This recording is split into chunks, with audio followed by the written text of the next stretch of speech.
Assalamualaikum warahmatullahi wabarakatuh. Santri-santri semuanya kelas 4, kelas 4A dan kelas 4B, Pak Amir ucapkan selamat karena santri-santri semuanya telah naik ke kelas 4. Alhamdulillah, kita telah memasuki tahun ajaran baru, yaitu tahun 2020-2021. Santri semuanya mudah-mudahan di rumah dalam keadaan sehat walafiat. Di kelas 4 ini untuk mata pelajaran PAI berjumpa lagi dengan Pak Amir. Seperti di kelas 3, waktu kalian masih kelas 3 juga berjumpa dengan Pak Amir. Jadi Pak Amir tidak perlu untuk memperkenalkan diri. Langsung saja ya santri-santri semuanya. Santri semuanya bisa lihat di layar HP-nya masing-masing, itu ada slide ya yang sudah Pak Amir siapkan. PAI kelas 4 tahun ajaran 2020-2021.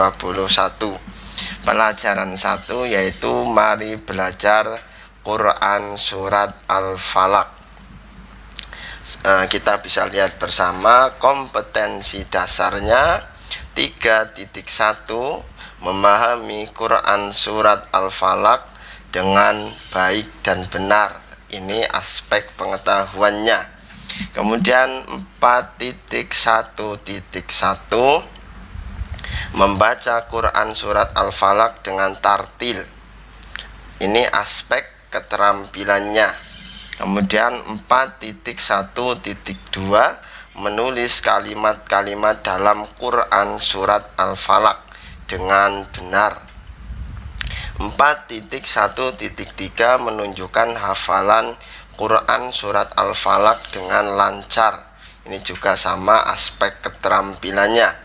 Buku pegangan yang digunakan yang pertama adalah buku PAI kelas 4 terbitan dari Kementerian Pendidikan dan Kebudayaan. Nanti akan Pak Amir bagikan file PDF-nya di Google Classroom ya. Kemudian yang kedua adalah buku PAI kelas 4 terbitan Erlangga. Ini buku yang santri semuanya sekarang sudah miliki. Oke, lanjut ke slide berikutnya. Oke, langsung saja. Ada pokok bahasan yang pertama yang harus kita pahami, yaitu memahami Quran surat Al-Falaq. Al-Falaq artinya adalah waktu subuh. Kata ini diambil dari ayat pertamanya, yaitu Qul a'udzu birabbil falaq. Ada kata al-falaq di situ. Kemudian bersamaan dengan surat An-Nas, Qul a'udzu birabbin nas, disebut dengan surat Mu'awwidzatain, yang artinya apa? Surat-surat perlindungan, karena isinya memang tentang memohon perlindungan kepada Allah Subhanahu wa ta'ala. Kemudian terdiri dari 5 ayat. Ya, santri semuanya tentunya sudah hafal, tinggal dihitung saja. Kemudian termasuk golongan suratan makkiyah. Suratan makkiyah adalah surat-surat yang turun di kota Mekah atau turun sebelum Nabi Muhammad SAW hijrah ke Madinah. Kemudian selanjutnya isi pokok kandungan Quran surat Al-Falaq. Isi pokoknya apa saja?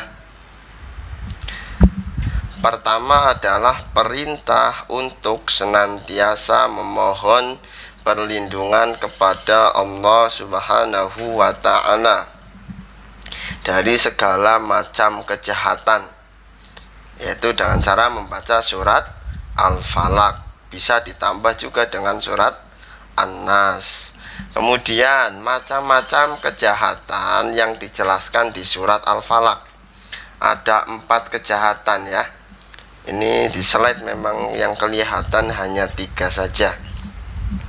Yang pertama adalah Qul a'udzu birabbil falaq min syarri ma khalaq, yaitu dari kejahatan makhluk, makhluk yang diciptakan Allah, atau dari kejahatan makhluknya Allah. Apa saja makhluknya Allah?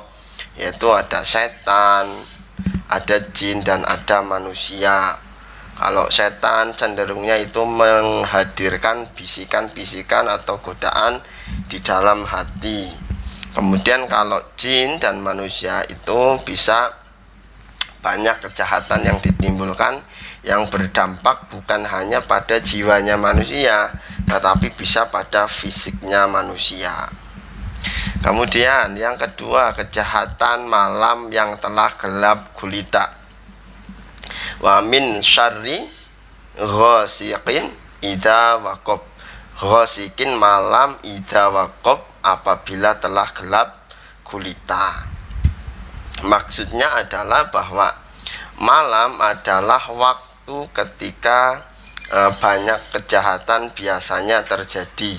Makanya ketika malam dianjurkan untuk ya memohon perlindungan kepada Allah Subhanahu wa taala.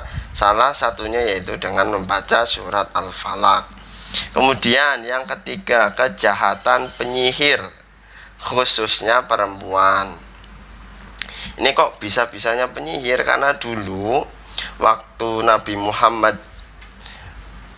surat Al-Falaq ini turun, Nabi Muhammad itu pernah terkena sihir.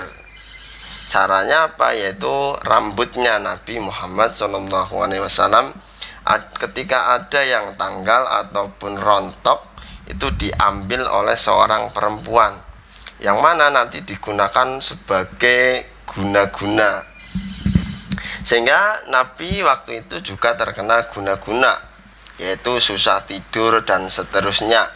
Hingga saatnya malaikat Jibril datang untuk meruqyah atau membacakan ayat-ayat Al-Quran. Salah satunya yaitu surat Al-Falaq. Sehingga waktu itu Nabi seketika setelah dibacakan surat Al-Falaq, Nabi Muhammad menjadi hilang dari gangguan atau guna-guna. Kemudian yang keempat, walaupun nggak kelihatan ya, yang keempat adalah dari kejahatan orang-orang yang dengki. Ya, dengki itu berbahaya sekali ya, karena ketika orang dengki, dia itu bisa nekat melakukan apapun untuk menghilangkan nikmat yang ada pada orang yang ia dengki. Oke, lanjut ya. Oke, ada beberapa kisah yang mungkin bisa Pamir ceritakan secara singkat ya. Pertama, kisah tentang kedengkian. Kisahnya Qabil dan Habil. Bahwasanya Qabil itu dengki kepada Habil. Karena apa? Karena persembahannya Qabil itu tidak diterima oleh Allah Subhanahu wa taala, berbeda seperti dengan persembahannya Habil yang mana diterima oleh Allah Subhanahu wa taala. Kenapa tidak diterima? Tentunya karena Qabil itu memberikan persembahan ya. Maksudnya itu ya semacam rezeki yang dibagikan. Itu karena memberikannya itu yang jelek, bukan yang terbaik. Berbeda dengan Habil yang mana memberikan yang terbaik di dalam persembahannya, sehingga diterima oleh Allah. Karena begini akhirnya Pak Qabil itu dengki dan membunuh Habil. Kemudian ada kisah yang kedua, yaitu tentang kedengkiannya iblis kepada Nabi Adam alaihi salam. Waktu itu iblis diperintahkan untuk memberikan penghormatan kepada Nabi Adam alaihi salam. Yang memerintahkan adalah Allah Subhanahu wa taala.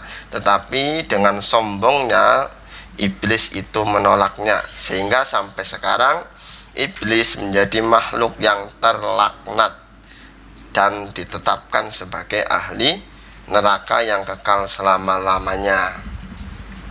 Kemudian apa bedanya iri dan dengki? Sederhananya begini, kalau iri itu susah melihat orang lain senang dan senang melihat orang lain susah. Jadi kalau di dalam hati kita ada rasa semacam itu, lihat temannya misalnya punya mainan baru, kita nggak suka.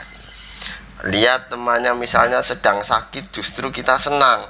Itu berarti di dalam hati kita ada sifat iri. Kemudian bedanya apa dengan dengki? Kalau dengki menghendaki nikmat yang ada pada orang lain itu menjadi hilang ataupun berpindah kepada diri kita. Contohnya teman punya mainan baru, kita merusaknya dengan cara kita sembunyi-sembunyi. Berarti kan kita dengki kepada teman tersebut, menghendaki mainan barunya menjadi hilang, atau justru menghendaki mainan barunya itu berpindah kepada kita. Misalnya kita curi, itu juga termasuk kedengkian. Ya, mungkin untuk pertemuan yang pertama ini Pak Amir cukupkan dulu santri semuanya. Nanti bisa mengulang-ulang videonya, mendownload file-file yang akan Pak Amir bagikan. Ingat ya, di pertemuan yang pertama ini yang dibahas adalah memahami Quran surat Al-Falaq. Oke, Pak Amir akhiri, kurang lebihnya mohon maaf. Assalamualaikum warahmatullahi wabarakatuh.